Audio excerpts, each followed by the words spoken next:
பாசத்துல வெற்றி பெறுதல். எனவே பாச நீக்கம் சிவப்பேரு. அந்த முறையில் 10ஆம் நூற்பா 9ஆம் நூற்பாவில் ஆன்மா தம் முதலாக இருக்கிற இறைவன் வந்து உபதேசம் செய்ய அந்த உபதேச மந்திரத்தை இடையராது சிந்திக்க வேண்டும் என்று கூறியது.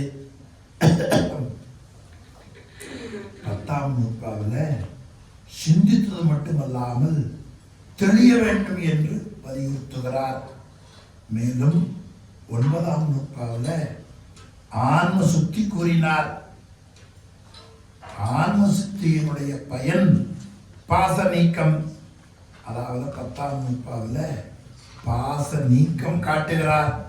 சிவப்பேர் 11ஆம் நூற்பாவில் வந்துடும் பாருங்க. அவனே இறைவனுக்கு அவனேன்னு பேர். சிவன் அவன் என் சிந்தையுள் நின்ற அதனால் அப்ப இறைவனுக்கு அவன். வரலாம் வந்தோதற்கு அரியவன் நிலவலாவி நீர்மணி வேணியன் அலையில் சோதியன். என்ன சோதியன்? என்ன சோதியன்? என்ன சோதியன்? அழகில் சோதியன். அம்பலத்தாடுவான் மலர் சிலம்படி ஆட்டி வணங்குவான். இல்லையா? சுவாமியே அடி எடுத்து கொடுக்கிற பாடல் பாட்டுன்னு சொல்றாங்க. எவ்வளவு அவரு என்ன அவர் தான் காணும் உபகாரம் காட்டு உபகாரம் ரெண்டும் பண்ணணும். அவர் அடி எடுத்து கொடுக்கலன்னா ஆன்மா ஒருபோதும் விளங்காது. அதனால் பாச நீக்கத்தை 10ஆம் நூற்பாவில் காட்டுகிறார்.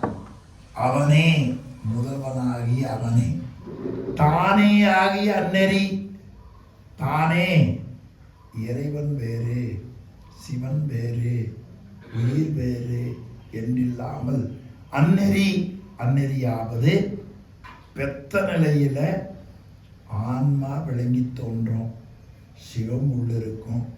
முத்தி நிலையில ஆன்மா உள்ளிருக்கும், சிவன் விளங்கி தோன்றும். தேநீர் சாப்பிடலாமா? ஆமா. பெத்தத்துல ஆன்மா சிவம். ஆன்மா தெரியும், சிவன் தெரியாது. அதை போல ஏகனாகி சிவன் தெரியும், ஆன்மா தெரியாது. இறைவனி நிற்க இறைவனுடைய பணிகளை செய்து அவற்றில் வலுவாது கடைபிடித்து வந்தால் மலமாயுதனோடு கல்வினையிலே பாசங்கள் நீங்கினாலும் கூட, பாசத்தை நீங்கிய போதிலும் கூட அந்த வாசனையாக வந்து தாக்கக்கூடிய ஆணவம் மாயை வல்வினை நீங்கும். 8ஆம் நூற்பா வரைக்கும் ஆணவம் கண்மம் மாயை வலுவிழக்கிறத சொல்றார். 10ஆம் நூற்பாவில் வாசனாமலம் நீங்குவதை சொல்லுகிறார். அப்ப இறைவன் உயிர்களோடு ஒன்றுபட்டு நிற்பான். அது முத்தி நிலையில அப்படி இருப்பதற்கு ஏகன் என்று பெயர். அருமையான சொல்லாட்சிங்க சிவபுராணத்தில். ஏகன் அநேகன் இறைவன் அடி வாழ்க. இந்த அடி எல்லாத்துக்கும் சேர்த்தணும். ஏகன் அடி வாழ்க, இறைவன் அடி வாழ்க, அநேகன் அடி வாழ்க. ஏகனாகி நிற்பவன் தான் அநேகனாய் இருக்கிறான். இறைவன் என்று சொல்லுக்கு என்ன பொருள்? எல்லா பொருள்களிலேயும் இருத்தலால் இறை. இருத்தலால் அப்ப இருத்தலால் இறையும் தலைமை பண்பும் உடையவன். திருவருட்பயன் சென்னிப்பால் உரை. தலைமை பண்பும் உடையவன். அவனுடைய திருவடி வெல்க. சிவபுராணம் ரொம்ப உயர்ந்த பாட்டுங்க. 50 பதிகத்தினுடைய பொருள் செறிவு சிவபுராணத்தில் இருக்கு. திருவாசகத்துக்கு சிவபுராணத்தை 1000 கூட சொல்லலாம். 1000 தான். ஆமா. அதனாலதான் என்னமோ தெரியல, 5 எழுத்து வந்ததுனால நம்ம பெரியவர்கள் சிவபுராணத்தை முதல்ல தொகுத்திருக்கிறார்கள். சரி போகட்டும். அந்த முறையில் இறைவன் ஒருவனே என்று சொல்லுகிற முறையில் ஆன்மா அவனுக்குள் ஏகனாகி நிற்கும். அப்ப பாச ஞானத்தால் பசுஞானத்தால் அறிய முடியாத இறைவனை பதிஞானத்தால் அறிந்த உயிர்கள் அவனை பொருள்தன்மையால், அது கலப்புத்தன்மையால் கலந்திருந்தாலும் கூட பொருள்தன்மையால் வேறாக இருக்கும். அப்படி வேறாக இருந்தாலும் கூட வேறு என்று காண முடியாமல் நானே கண்டேன் என்று கூறுகிற வகையில் பெத்த நிலையில் நிற்பான். அதுபோல வீட்டு நிலையில் உயிர் என்று காணப்படாமல் இறைவனாகவே ஒற்றுமைப்பட்டு நிற்கும் உயிர். அப்பொழுது அவனுடைய திருப்பணிகளில சலியாது நிற்கும். நிற்கிற பொழுது ஆணவம், மாயை, கன்மம் ஆகிய 3 மலங்களும் இல்லாமல் நீங்கும். இது மல மாயை தன்னோடு வல்வினை என்றே என்று காட்டினார் சிவஞான முனிவர். இறைவனோடு உயிர்கள் சேருவத ஒற்றுமை நிலையில எந்த முறையில ஒற்றுமைப்படும் என்பதை விரித்து காட்டுகிறார். சிவஞான முனிவரை தவிர வேற யாரும் இப்படி சிந்திக்கல.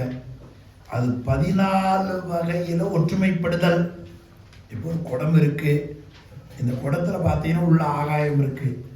இது உடைந்து போனால் இந்த உள்ள இருக்கிற வெட்ட வெளியும் அந்த வெளியும் ஒன்னான போல குட ஆகாயம் குடமுடைந்த பொழுது ஆகாய வெளியில் ஒன்றாதல் போல ஒன்றாயிற்றா என்று 14 விதமான கருத்தை சொல்லி, இவையெல்லாம் ஆன்மா சிவத்தோடு ஒன்றாவதற்கு பொருந்தவில்லை. சிவபெருமான் உயிருக்கு வேறாக இருந்தாலும் பெத்த காலத்தில் சிவபெருமான் உயிராகவே ஒற்றுமைப்பட்டு நிற்பான். சிவன் தெரியாதே, உயிர் தெரியும். முத்தி காலத்தில் உயிர் சிவபெருமானோடு ஒற்றுமைப்பட்டே உயிர் தெரியாமல் சிவமாய் ஏகனாகி நிற்க வேண்டும். இந்த 14 முறைகள்ல சொன்னது பொருந்தாதுன்னு காட்டுகிறார். இது 2 கூறுதான். ஒன்று, ஈண்டு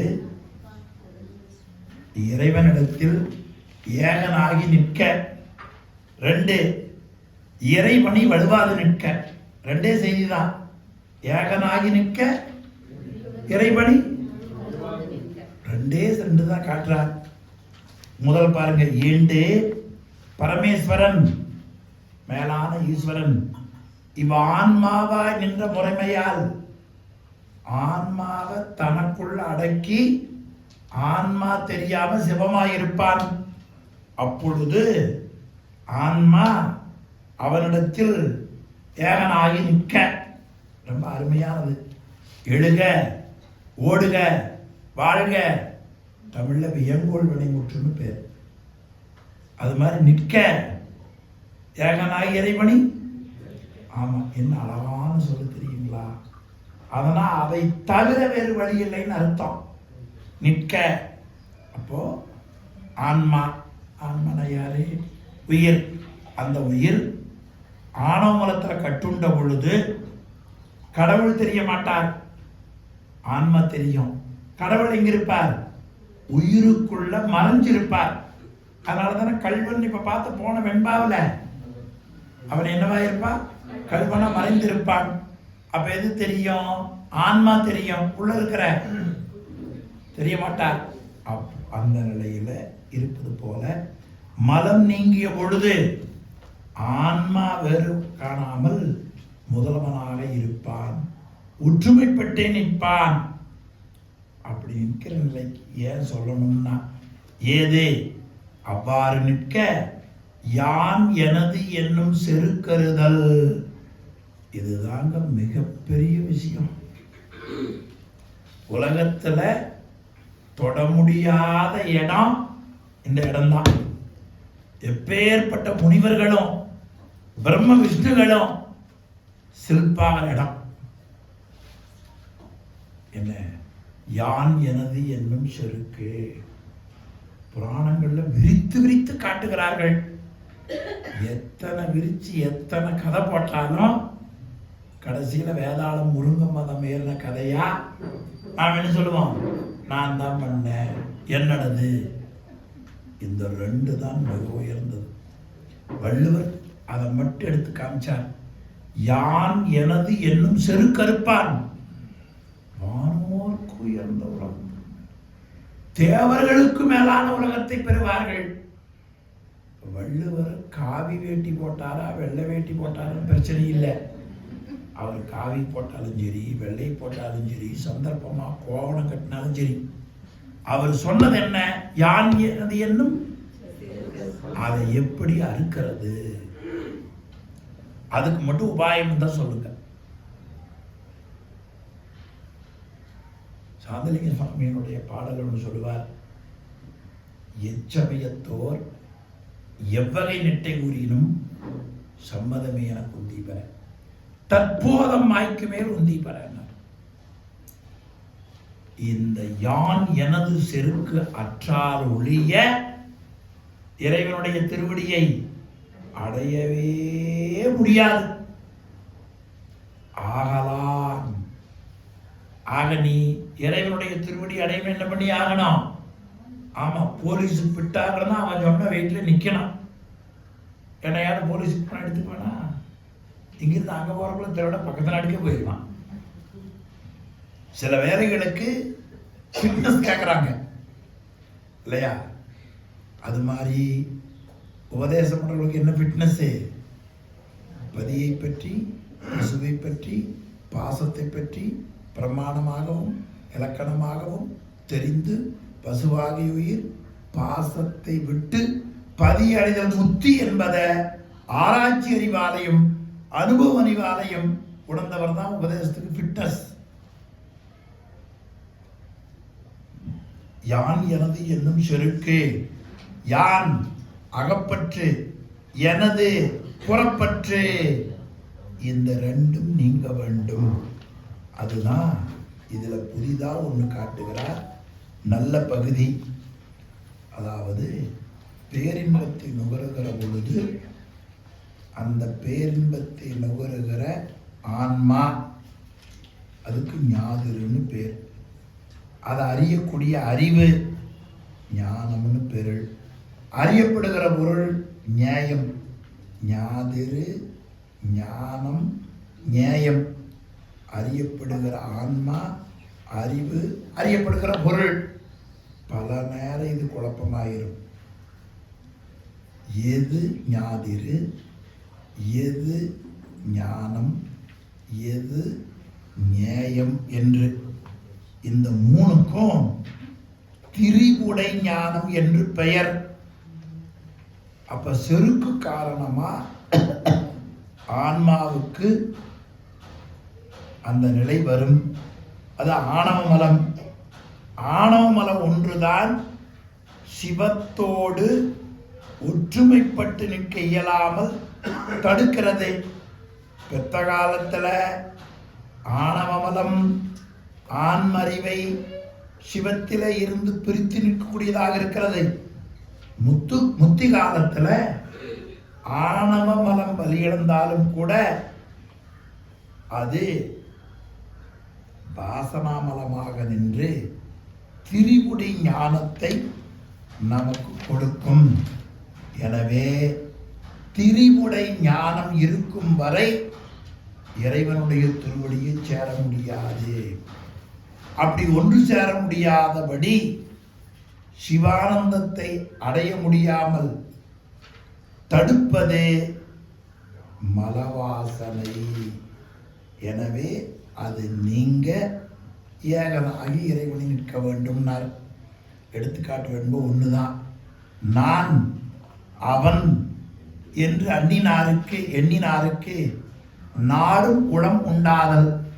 தான் என ஒன்றின்றியே தான் அதுவாய் நான் என ஒன்று இல்லென்று தானே எனும் அவரை தன் அடி வைத்து இல்லென்று தானாம் இறை. எளிமையான பாட்டுங்க, சொல்ல கொஞ்சம் மாற்றி பொருள் கொண்டா பொழுதும். நான் அவன் என்று இருக்கு பாருங்க, நான் என்றும் அவன் என்றும். அப்ப நான் ஆன்மா, அவன் இறைவன் என்று முத்தி நிலையில எண்ணினவர்களுக்கு, அப்படி தன்னையும் கடவுளையும் வேறாக பகுத்து உணர்கின்றவர்களுக்கு நாடும் உளம் உண்டு. முதல்வனை உணராமல் நானே செய்கிறேன், நானே உணர்கிறேன் என்று தன்னையே முதன்மைப்படுத்தும். இது ஆன்மறிவு முனைத்து தோன்றும். அப்ப நாடும் உளம் உண்டு ஆதல். ஆதலால் தானென ஒன்றின்றி, இந்த இடத்துல நாம ஒன்று என்ற ஒரு முதல் தோன்றாமல் தான் அதுவாய் முதல்வனே அந்த ஆன்ம அறிவாகவே நிற்பான். அப்ப நான் என ஒன்று, நான் என ஒரு முதல் இல் காணுமாறு இல்லை, நான்கிற ஒன்று இல்லை என்று உணர்ந்து தானே எனும் அவரை எல்லாம் இறைவனே என்று காணக்கூடிய தெளிந்த உண்மை அறிவுடையவர்களை தன்னுடைய திருவடியிலே உறைவிடமாக வைத்துக் கொள்வான், இல் என்று வைத்துக் கொள்வான். அந்த ஆன்மாவையே தானாக இருப்பான். அது வேற ஒன்றும் இல்லைங்க. நல்ல அழகான ஒரு மல்லிகைப்பூ மாலை வாங்கிட்டு போகிறீங்க சிவபெருமானுக்கு, அதை போட்ட உடனே சாமி தெரிய மாட்டார். நான் கட்டி வந்து பூ நல்லா இருக்குதுல்ல, பார்த்தீங்களா அந்த பூ தெரியுதா, நான் கட்டிட்டு வந்தேன். இதுதாங்க நான்கிற செருக்கு. என்ன ஒரு வேட்டி ஐயா கொடுக்குறேன், நான் 10 வருஷமாக கொடுத்த வேட்டி, இதுதாங்க செருக்கு. அப்ப இறைவனுக்கு கொடுக்கிற பொருளை நாம கொடுத்தோம்னு கொடுக்காம அவன் பொருளை அவனுக்கே கொடுக்கணும்னு நினைக்கணும். அவன் பொருளை ஆமா, அப்ப அவன் பொருளை அவனுக்கே கொடுக்கறதுக்கு யாராவது சங்கடம் வருமா? சங்கடம் வராதுங்க. புரியுதா? அந்த உண்மையை சொல்றத ஏற்பகை நாயனார் புராணம். ஒரு 10 நிமிஷம் எடுத்துக்கலாமா? ஏற்பகை நாயனார் புராணம் வந்தாரு, இவளை பார்க்கலாம்னு வந்தாங்க. ரொம்ப மகிழ்ச்சி சுவாமி, வணங்கி வர வேண்டாம். நீ வந்தவங்களுக்கெல்லாம் இல்லைன்னு சொல்லாமல் கொடுக்குறையாமே, ஏதோ திருவருளாக செய்கிறேன். நான் கேட்கறத கொடுக்கறதா இருந்தா நான் கேட்கறேன்னா 2 பேருக்கு உரையாடல் பாருங்க. அவர் சொன்னார், யாதொன்றும் என் பக்கம் உளதாய் எனது அடிமைட்டார். மனைவியை கேட்டார், ஒரே சந்தோஷம் கொடுத்தார். என்ன அதுக்கு கண்ட உரையெல்லாம் சொல்லக்கூடாது. என் மனைவியாக இருந்தால் நான் கொடுக்குற மாதிரி கொடுத்தாரு, இப்படியெல்லாம் உரை சொல்லுவாங்க. அதெல்லாம் பொருந்தாதுங்க. அது பொருத்தம் இல்லை. அப்படி உரையும் கேட்கக்கூடாது. சொல்லிட்டு போகிறாங்க, அதையும் நான் தடை செய்யலை. அது உரிமை. கேட்கறது தான் நம்ம அப்படியெல்லாம் பெரிய புராணத்தை பார்க்கக்கூடாது. நம்மளை மாதிரி பார்க்கக்கூடாது. எல்லா ஆன்மாவும் இறைவனுக்கு உடைமை என்பது காட்டுவதுதான் ஏற்பகை நாயனார் புராணம். சரி, அப்புறம் அந்த புராணத்தில் அப்படியே போனீங்கன்னா இன்னும் ஆழமாக வேணால் புராணம் என்னைக்காவது கேட்குறவங்கள அனுச்சித்தில் பார்த்துக்குவோம். சேக்கிழார் காட்டியிருக்கிறார். அதன் பிறகு சுற்றத்தார்கள்லாம் போனாங்க, எல்லாத்தையும் வெட்டி வீழ்த்தினார். இனி நீங்கள் போகலாம்னார். நம்ம மனைவி தானே, கேட்டார் தானே, கொடுத்தார் தானே, திரும்பி பார்க்கணுமா இல்லையா? பார்க்கவே இல்லை. அதுதான் மலவாசனை இல்லை. இப்போ திரும்பி பார்க்க போனாரா? சேக்கிழார் பாடினார், பார்க்கிலான் போனார். பார்க்கிலான், இந்த மனைவி என்னுடைய பொருள் நினைக்கவே இல்லை. கொடுத்தோன்னே யார் பொருள் ஆயிடுச்சு? கொடுக்கறதுக்கு முன்னால் அவர் பொருள் தான்.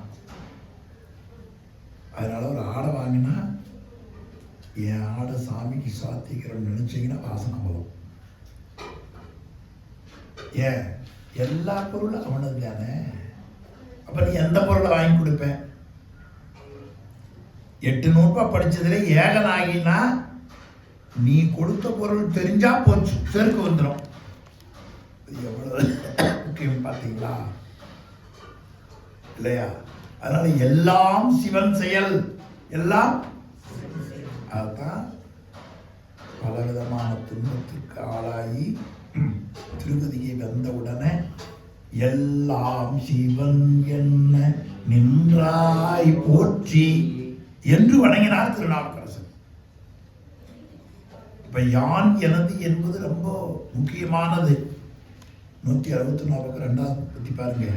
உயிர் பதிஞானத்தால் இறைவனை பதியை கண்ட பொழுதும் அவ்வாறு கண்டோம் என்று தன்முனைப்பு இருக்கும். தலையாத்திரை போன என்ன நினைப்பு இருக்கக்கூடாது, தலையாத்திரை போன நினைப்பு இருக்கக்கூடாது. அப்படி தோன்றும் யான் எனது என்ற மயக்கம் நீங்குதல் பொருட்டு யான் என்ற ஒரு பொருள் இல்லை. எல்லா பொருளும்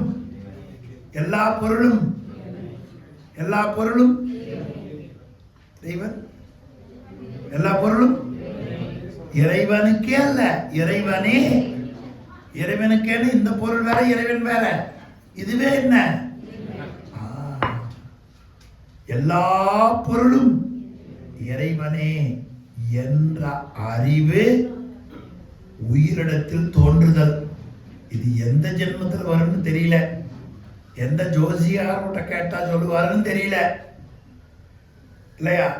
எல்லா பொருளும் இறைவனுக்கே அல்ல, இறைவனே.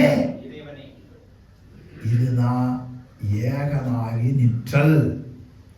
அப்படி ஏகனாகி நின்றால் இறைவனி. ஓரியூர் பணி செஞ்சாச்சுன்னா அவர் யார் செஞ்சிட்டார்? தாய்மானாரே செய்துட்டார் இல்லையா? சைவம் கேட்கறதுனால அம்மா அப்படி செயல்பட முடியுது. ஏன்? நம்முடைய முயற்சியால எந்த செயலும் என்னாகாது, உட்கார்ந்து எந்திரிக்கவே முடியலைங்க. பிறகு நம்ம முயற்சி அதுக்குள்ள என்ன முடிச்சுக்குது? எந்திரிச்சு பாருங்க, டக்குன்னு எந்திரிக்க பார்க்கலாம் முடியாது. சேர்ல உட்காந்து எந்திரிக்க முடியாது.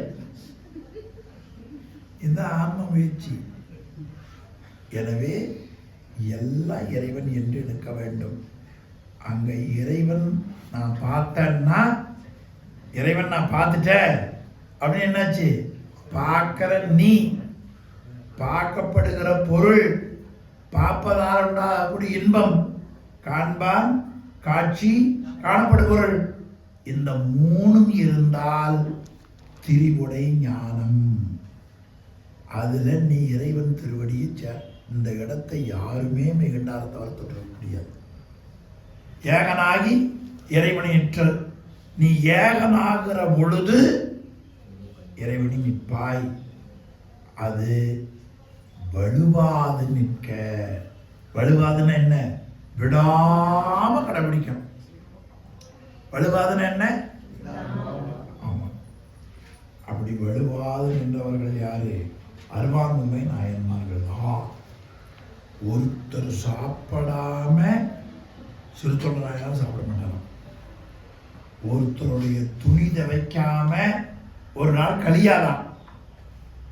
இதை படிக்கிறக்கும் கூட இந்த ஜென்மத்தில் வாய்ப்பு இல்லைங்க. புராணத்தை எத்தனை முறை படிச்சிருக்கிறோம்? ஒரு 100 முறை படிச்சிருக்கோமா? வாய்ப்பு இல்லையே. அப்படியே படித்தாலும் சொல்லிய பாட்டின் பொருள் வந்து வாய்க்கிறோமா? இல்லையே. மலத்தை போக்குறத விட ரொம்ப கஷ்டம் இது.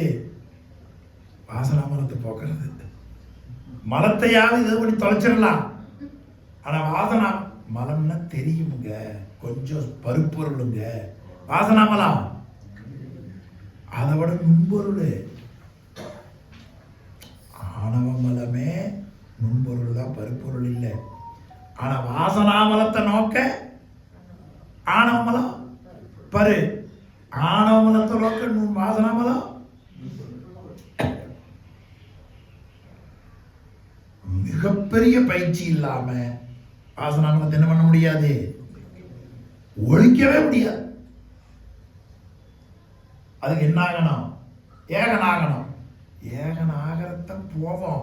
போன உடனே கைலாசநாதர் நல்லா பார்த்துட்டேன், திருவிட ஞானம் வந்துருச்சு. இன்னைக்கு ஒரு மணி நேரம் நல்லா பூஜை பண்ணிட்டேன், என்ன ஞானம் வந்துருச்சு?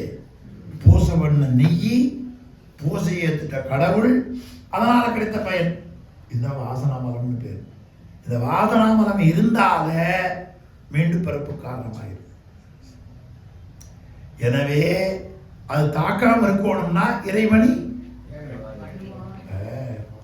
பாண்டிய நாட்டில் அனல்வாதம் புனர்வாதம் பண்ணார் இல்லை, எங்காவது நினைச்சாரா ஞான சம்பந்தர்? நினைக்கல. இப்போ நான் இங்கே கூண்டு இருக்கிறேன், இது என் டேபிள்னு சொல்ல முடியுமா? முடியாதுல்ல, சொல்ல முடியாதுல்ல. அது மாதிரி ஞான சம்பந்தர் போய் பாண்டியம்மன் வெப்ப நோய் நீக்கினார் இல்லை, எங்காவது வெப்ப நோய் நீக்கினாரா அப்படின்னு சொன்னாரா? சொல்லலைங்க. கடைசி என்ன சொல்லிட்டு போனார்? ஞானம் நின் புகழே. அதுதான் சைவத்தினுடைய உயர்ந்த நிலை. இப்போ ஏகனாகி நிற்றல் ரொம்ப கடினம் நினைக்கிறோம், அதுதான் சரியானது. அடுத்து இறைவனி வலுவால் நிற்க வேண்டும். ஏது காட்டினார் பாருங்க. ஏன் நீங்க அப்படி சொல்றீங்க? ஏது? அவன் அருளால் அல்லது ஒன்றையும் செய்யார். அவன் அருளால் அல்லது, அதனால திருவருள் மொழியும் திருமண விழான்னு போட்டனர்.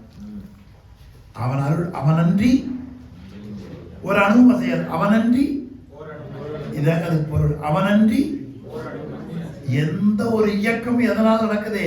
திருவருள் சக்தியால் தான் நடக்குது. அதனால அவன் அருள் அல்லாமல் ஒன்றையும் செய்யாமைதான் இறைபணி.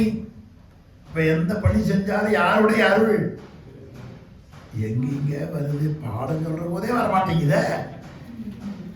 அதான் ஏகபணி. அதை பாருங்க. அவன் செய்விக்க 162வது பக்கம் மேல, அவன் செய்விக்க, அவன் மேல பாருங்க 122 முதல் வரி. அவன் செய்விக்க, அவன் செய்விக்க, சொல்லுங்க, அவன் செய்விக்க. அப்ப நான்கிறதே இல்ல என்ற எண்ணத்தோடு எதனையும். இது எவ்வளவு பெரிய கஷ்டம் நினைச்சு பாருங்க. அதுக்கு மேற்கோள் பிடிச்சார் திருவாசகம் உரையாசிரியர். வேண்டும் பரிசொன்று உண்டெனில் அதுவும். அப்போ இந்த திருவாசக நெறியில திருவருள் வழி நின்றால் மாயாமலத்தின் வாசனையும் கண்மமலத்தின் வாசனையும் தன்னை வந்து தாக்காது. ரொம்ப அருமையான பகுதிங்க சிவஞான முனிவர் உரை. எடுத்துக்காட்டு வெண்பா, அநேகமாக 5 வெண்பா முடிச்சிடலாமா? 5 வெண்பா சொல்லப்பட்டிருக்கிறது. முதல் வெண்பா, நாம் அல்ல இந்திரியம், நம் வழியின் அல்ல. வழி நாம் அல்ல, நாம் அரணுடைமை. அவனில் எத்தனுவில் நின்று இறைவனியாருக்கு இல்லை வினை, முற்றில் வினையும் தருவான். ரொம்ப எளிமையானது. நாம் செய்யக்கூடிய செயல்களுக்கு துணையாக இருப்பது ஐம்பொறிகள். அந்த ஐம்பொறிகளான கருவிகள் மாயையின் வெளியிருப்பன. அது மாயையம்மையை தவிர, மாயையின் காரியமே தவிர நாம் அல்ல. அந்த கருவிகரணங்கள் செயல்படுத்துவதும் ஆன்ம முயற்சிக்கேற்ப அல்ல, இறைவன் செலுத்தியவாறு அவன் விருப்பப்படி செல்லுகின்றன. வழி நாம் அல்ல. ஐம்பொறிகளின் வழியாக நுகரக்கூடிய பொருள்கள் எல்லாம் மாயேயமே அல்லாமல் நாம் இல்லை. அரிசி சோறு மாயேயமா இல்லையா?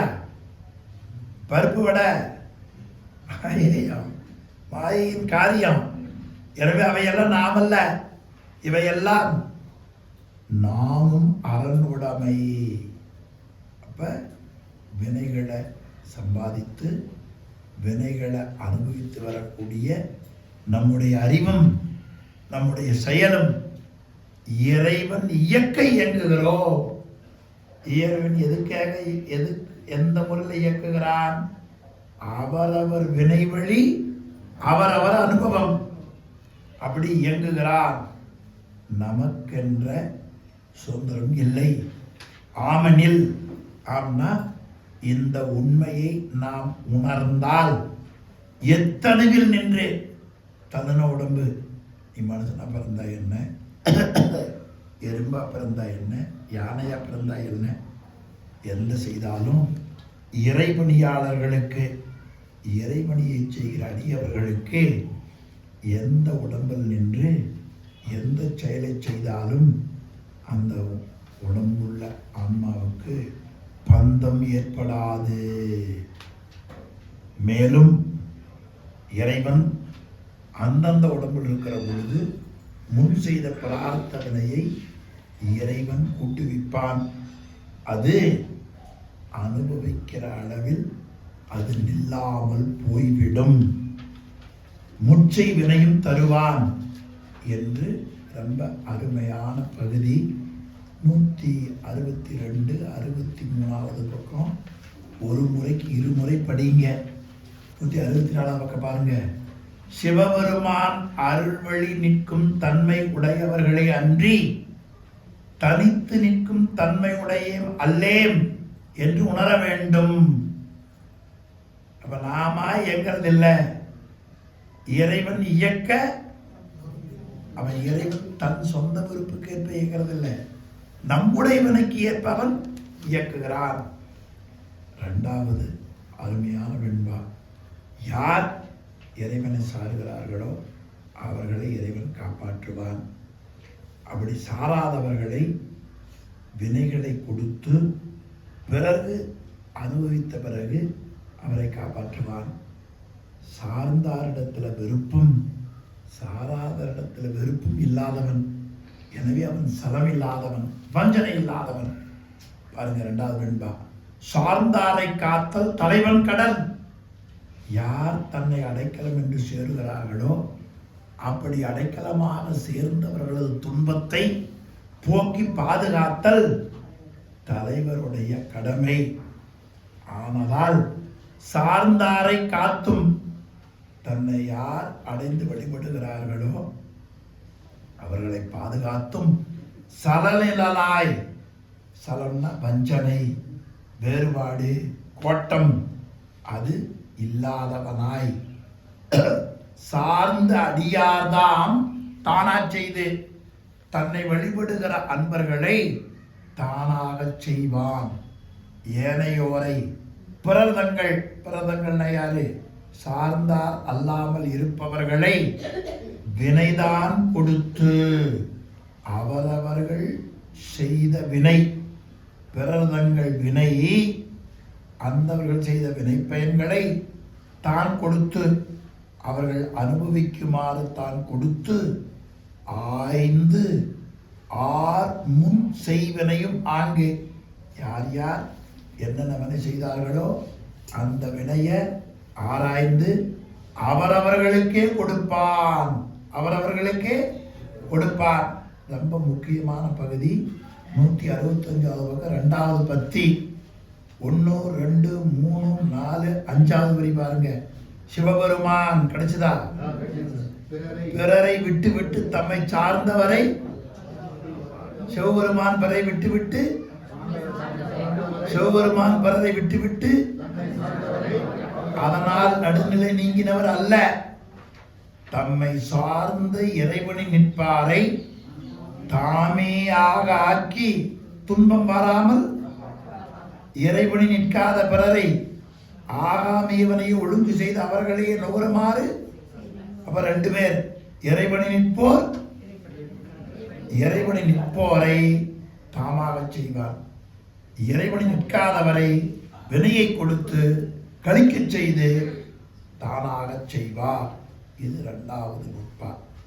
2வது வெண்பா. 3வது வெண்பா ரொம்ப அருமையான பகுதி. பெருங்காயம் வச்சிருக்கிற பானை, பெருங்காயம் தீர்ந்தாலும் பெருங்காயத்தினுடைய வாசனை இருக்கும். அதுபோல உயிர்கள் செய்த ஆணவம் கண்மம் மாயை இருக்கும். அது திருவருளை பற்றி வலுவாது இருக்கிற பொழுது அந்த வாசனையும் சிறிது சிறிதாக போய்விடும். இதை மூணாவது வெண்பா. இங்குழி வாங்கும் களம்போல் ஞானிவாள் முன்செய் வினை மாயை முண்டிடும். இங்குனா பெருங்காயம், இங்குழி பெருங்காயம் வைத்திருக்கிற பானை. அந்த பானை பெருங்காய வாசனையை வாங்கி கொள்ளும். பெருங்காயம் தீர்ந்த பிறகும் அந்த பானையில் பெருங்காய வாசனை மெலிதா வருவது போல ஞானிபால் ஏகனாகி இறைவனி நிற்கக்கூடிய ஞானி இடத்துல முன்செய் வினை, பழைய சஞ்சித கண்மம் பிராரத்த கண்மமா வந்து அந்த வினை மூன்றிடினும் பயிற்சி வசத்தால வாசனாமலமாக வந்து ஞானி இடத்துல தாக்கினாலும் பின்செய் வினை, அந்த வினையின் காரணமா ஆகாமிய வினை அவருக்கு வராது, மாயையுடன் நில்லாது. இந்த உடம்போடு செய்தவரை இருக்கும், பிறகு அழிந்துவிடும். அவன்தான் அந்த தத்துவ ஞானியானவன் மெய்ப்பொருளே ஆயாதனால் மெய்ப்பொருளாகிய இறைவனுடன் ஒன்றி இறைவனாகவே நிற்றலால் அந்த மலவாதனை வந்து தாக்காது. அது பெருங்காய வாசனை இருந்தாலும் கொஞ்ச நாளில் அது மங்கி போவதைப் போல அவர்களுக்கு இருக்கக்கூடிய ஞானிகளுக்கு இருக்கக்கூடிய வாசனா மல வினையும் போய்விடும்னார். எடுத்துக்காட்டு வெண்பா நாலாவது ரொம்ப அருமையான பகுதி. அதாவது நெருப்பு உள்ள இருந்தாலும் நெருப்பு தாக்க முடியாதபடி நெருப்பு தம்பம் வல்லவர்கள் அந்த தவ ஞானிகள் குதிரையின் மேலே ஏறினாலும் அந்த குதிரை கீழே தள்ள முடியாதபடி ஓட்டக்கூடிய வல்லமையுள்ளவர்களைப் போலவும் சிவபெருமானுடைய திருப்பணியில் வலுவாது நிற்பவர்கள் ஐம்புல நுகர்ச்சி வந்தாலும் கூட இறைவனோடு ஒன்றி இருப்பதை விடமாட்டார்கள். இதுதான் நாலாவது வெண்பா. எளிமையானது. நன் அனல் வேவாத நற்றவர் தம்மிலும் பண்ணமர மாச்செலுத்தும் பாகரினும். 2 பேர். நல்ல அனல்னா நல்ல நெருப்பு தகதகதன்னு எரியுது. அது நடுவுக்குள்ள நின்னாலும் மந்திரம் தெரிந்தவர்கள் அக்னித்தம்பன் மந்திரத்தை ஊதினா நெருப்பு சுடாதாமே, அது ஒன்று. நெருப்புக்குள்ள இருந்தாலும் நெருப்பு என்ன பண்ணாதவர்களை சுடாது. குதிரை மேலே எப்போ ஏறினாலும் குதிரை என்ன செய்யும் தெரியுமா? ஏறினவனை கீழே தள்ளி கொடுத்து மறு வேலை பார்க்கும். நீ யாரும் ஏறி பார்த்து இல்லையா? நல்லதா போச்சு. ஏறினவனை கீழே என்ன பண்ணிக்கிறோம்? எந்த நிமிஷமும் கீழே இறக்கிறோம். ஆனா நல்ல ஓட்டம் தெரிஞ்சவன் குதிரை மேல ஏறினா என்ன ஆக மாட்டான்? விழமாட்டான். அதைத்தான் பண் அமர மாச்செலுத்தும் பாகர். மான குதிரை. என்னமா பொருள் பாருங்க. மான பல பொருள். குதிரை, பெரிய மாமரம், லட்சுமி, பல பொருளை தரக்கூடியது. மாங்கிற தமிழ் சொல்லுக்கு என்ன பொருள் பாருங்க. மா செலுத்தும் பாகர். பாகர்னா குதிரையை ஓட்ட தெரிந்த வல்லமையுடைய பாகர், டிரைவர். எண்ணி அரண் அடி ஓர்பவர். சிவபெருமானையே இறைவனின் வலுவாது தவம் செய்பவர்கள். ஐம்புலனில் சென்றாலும் சில நேரம் அவர்கள் வினைவசத்தால வாசனாமலத்தின் காரணமா ஐம்புலனும் போவார்கள். ஆனால் இந்த இறைவனி வலுவாது நிற்கிறாங்க பாருங்க, அது வந்து விடமாட்டாங்க. அவர் திறன் நீங்க. அவர் திறன் எது போல? அக்னிக்குள்ள நின்னால் அக்னி தப்பம் தாக்காது போல, குதிரை கீழே வீழ்த்தினாலும் வீழ முடியாம ஓட்டுபவரை போல இறைவன் திருவடியைச் சேர்ந்த வலுவாக நிற்கிற அன்பர்கள் ஓரோ கால் வாசனாமலத்தின் காலமா ஐம்புற நுகர்ச்சி ஈடுபட்டாலும் அது மீண்டும் வந்து தாக்காத மாதிரி இருப்பார்கள். ரொம்ப அருமையான பகுதிங்க. 167வது பக்கம் பாருங்க. இறைவன் திருவடியாகிய ஞானத்தை பற்றியவர்கள் ஐம்புல வேட்கையில் சென்றாலும் பந்தமடைய மாட்டார்கள். அதுக்கு 2 மேற்கோள். ஒன்று நெருப்புக்குள்ளே இருப்பவர்களை நெருப்பு சுடாம பழகிறது, குதிரையை மேலே ஏறினவங்க கீழே விழாம ஓட்டுறது, நெருப்பின் நடுவில் நிற்கும் பொழுது அக்னியை கட்டுப்படுத்தும் மந்திர ஆற்றல் உடையவரை நெருப்பு சுடுவதில்லை. குதிரையை கதியறிந்து, அத பண்ணவரன் அர்த்தம், கதியறிந்து செலுத்தும் ஆற்றல் உடையவர் குதிரை மேல் அமர்ந்து விரைவாக சென்றாலும் குதிரையின் வேகத்தால் தளர்ச்சி அடைய மாட்டார்கள். இந்த இரண்டு பேரை போல இறைவனை நிற்போர் நுகர்ச்சியின் பயனாக சில சமயம் பொறிவிழி சென்று புலன்களை அனுபவித்தாலும் வீடு வேறு அடையும் சிறப்பு செய்கையிலே இருந்து நீங்க மாட்டார், இறைவனிலே இருந்து வழுவ மாட்டார் என்று காட்டினார்.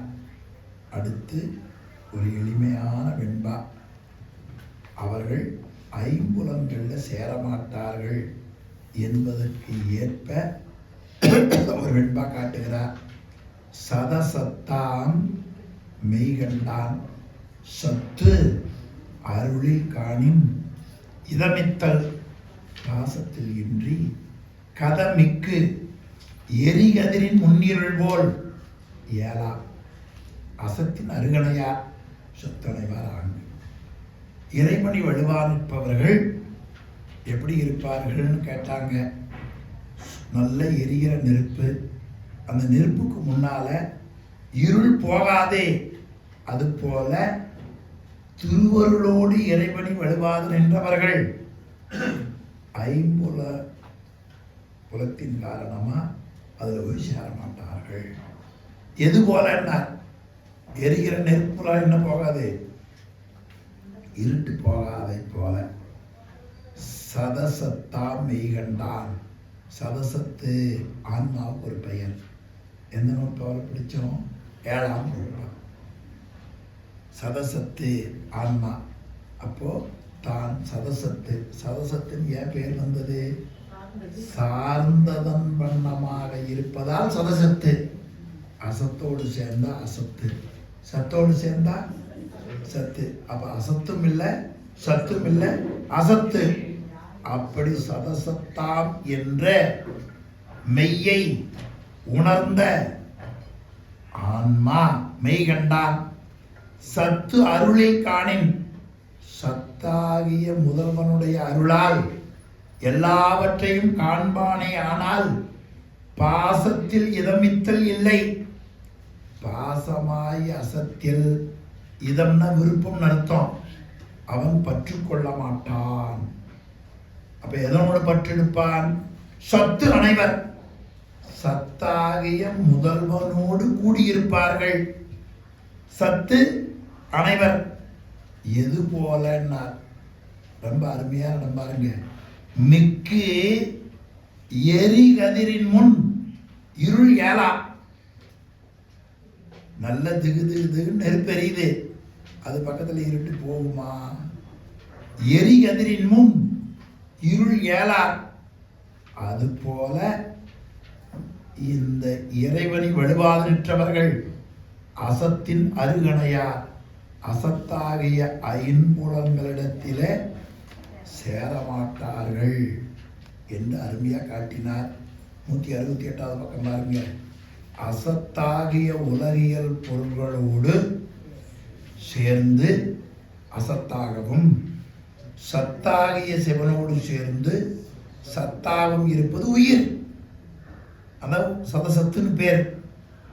அந்த முறையில உயிர் திருவருளின் வழி நின்று எல்லாவற்றையும் காணும் தன்மை ஏற்பட்டால் ஒளி முன் இருள் முனைத்து தோன்றாதை போல திருவருள் வழியில் இருக்கிற பொழுது ஐம்புல நுகர்ச்சியில் பந்திக்க மாட்டார்கள். எனவே இறைவனி வலுவாது நிற்க வேண்டும் என்று ஏகனாகி நிற்றல், இறைவனி வலுவாது நிற்றல். ஏகனாகி நிற்றல் ரெண்டு கூறா பிரிச்சு 9ஆம் நுட்பா காட்டினார். 10ஆம் நுட்பா, 11ஆம் நுட்பா, 12ஆம் நுட்பா ரெண்டே தான். காணும் கண்ணு காட்டு முழம்போல் காண உள்ளத்தை கண்டு காட்டலின் அயரா அன்பின் அரண்பது செலுமே செம்மலர் நோந்தால் சேர விட்டார் அம்பலம் வெளி அன்பரோட வரி மாலரண்டையும் மலிந்தவர் வேடம் ஆலயம்தானும் தொழுமே. இந்த ரெண்டு நூற்பாவையும் எப்பொழுதும் போல உங்களுக்கு வகுப்படுத்த ஆசிரியர் நான் எடுத்த பாடத்தில் 8, 9, 10 ஏதாவது விட்டு போயிருந்தாலும் அதையும் சேர்த்து உங்களுக்கு புரிய வச்சு எஞ்சிய நுட்பாவையும் அநேகமாக அடுத்த வகுப்பில் ஆசிரியர் நிறைவு செய்து விடுவார். ஆக 7ஆம் தொகுப்பு வெப்பரிமாற ஒரு வகுப்போடு இறையருளால் நிறைவு பெற உள்ளது. அடுத்து மார்ச் முடிஞ்சு ஏப்ரல்